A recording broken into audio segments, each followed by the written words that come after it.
Welcome back to another edition of Behind the Burnt Orange Curtain. This is TexasSportsConnection.com. I'm Rod Babers. Hey, we got a lot to talk about. Obviously, the Texas Longhorns resuming spring football practice this week. Now, they still have not actually had a practice, all right? But the Longhorns are watching film and getting prepared, and the word on the street still is that Tyrone Swoops is the leader in the clubhouse, if you will, for the quarterback competition, followed by Gerard Hurd, who has been wildly inconsistent, was the report coming out of the first session of spring football practice. And then Shane Buechele. It would seem that Kyle Locksley and Matthew Merrick are pretty much out of the conversation of the starting quarterback competition on the 40 acres. Now, there are a lot of other positions that I think are going to be really, really important, or going to be key positions of competition in spring football. I think on the offensive line, you got a lot of guys there that are going right now that are considered, inconsistent, that are just role players. You need two or three guys to step up. You got Patrick Vahe and Connor Williams there,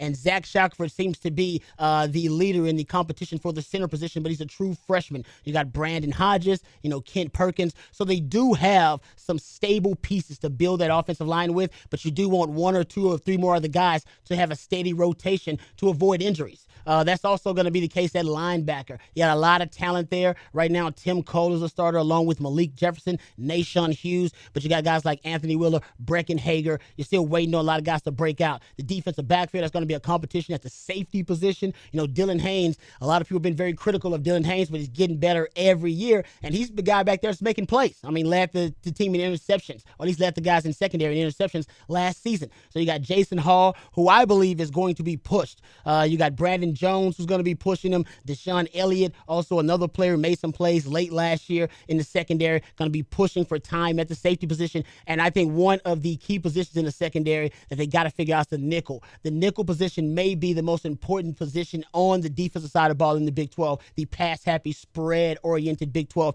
And right now, the Longhorns don't really know what they're going to do there. They got P.J. Locke playing some time there, and they're thinking about Chris Boyd being there as well. They got to figure out what they're going to do there. John Bonney last year has a lot of reps at the nickel position, and he's a guy right now that can play safety, that can play nickel, and they've used him at some corner. So they got a lot of other a lot of positions to battle, or at least positions that are battling besides the quarterback position that we want to keep an eye on during spring football. We'll come back. We'll talk more about that on the next edition of Behind the Burnt Orange Curtain. I'm Rod Babers. This is TexasSportsConnection.com.